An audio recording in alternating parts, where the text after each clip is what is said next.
అప్పుడే అయిపోయింది ఆ సినిమా అన్నట్టు అనిపించింది. సెకండ్ హాఫ్ లో ఎన్టీఆర్ యాక్షన్ ఉంటుంది ఒకటి బోర్డు దగ్గర, అసలు అల్టిమేట్ బ్రో. అది అరవింద సమేతలో స్టార్టింగ్ లో కత్తితో కొట్టినప్పుడు ఎట్లా చూపిస్తాడో ఆ రేంజ్ యాక్షన్ చేసినాడు. సెకండ్ హాఫ్ లో ఆ సీన్ పార్ట్ 2 అంటే ఎందుకు వాళ్ళ కొడుకే దేవరాన్ని చంపాడు అనేది అసలు అది ఒక సస్పెన్స్ అనమాట. వై కట్టప్పకిల్ బాహుబలి అన్నట్టు అది ఎందుకు వాళ్ళ నాన్నే కొడుకు ఎందుకు చంపాడని. కొరటాల శివకి అబ్సల్యూట్లీ కంబ్యాక్. అసలు ఈ రేంజ్ రైటింగ్ రాయడం అనేది లాస్ట్ 4 బ్లాక్ బస్టర్ తీసాడు కదా, దాంట్లో ఈ దేవర ఫస్ట్ హాఫ్ గా 4 సినిమాలు సరిపోతాయి. ఒక రేంజ్ లో తీసాడు. అసలు ఫస్ట్ హాఫ్ మాత్రం సీట్ ఎడ్జ్ లో కూర్చుంటారు బ్రో. First half highlight. సినిమాకి ప్రాణం ఫస్ట్ హాఫే.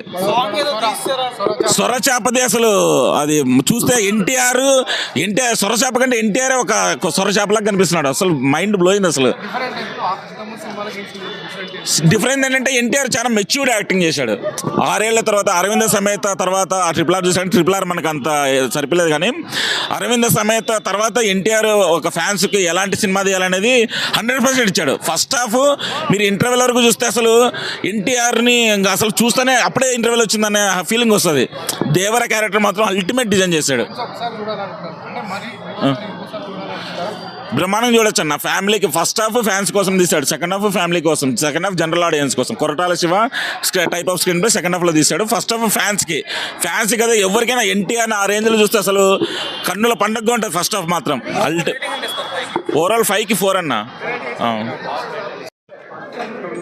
ఫస్ట్ హాఫ్ ఇలా చూస్తే ఫ్యాన్స్ పిచ్చెక్కిపోతారు.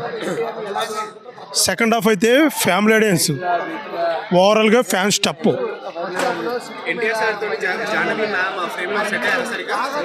పెద్ద ఎన్టీఆర్ శ్రీదేవి అన్న అప్పుడులో, ఇప్పుడు జూనియర్ ఎన్టీఆర్ జాను కపూర్ అన్న. సిఆర్ అని అన్ని లెక్కలు పెట్టేసి సినిమా అయితే బ్లాక్ బస్టర్. మీరు వెళ్ళి చూసి చెప్పండి. ఇంతే అన్న రెడీ.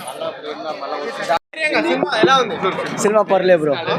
అమ్మ పువ్వు పగిలిపోతుంది. పర్లే బ్రో. పర్లే బ్రో, బాగుంది.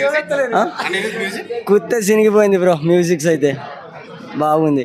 దీనికంటే యాక్షన్ బాగుంది బ్రో.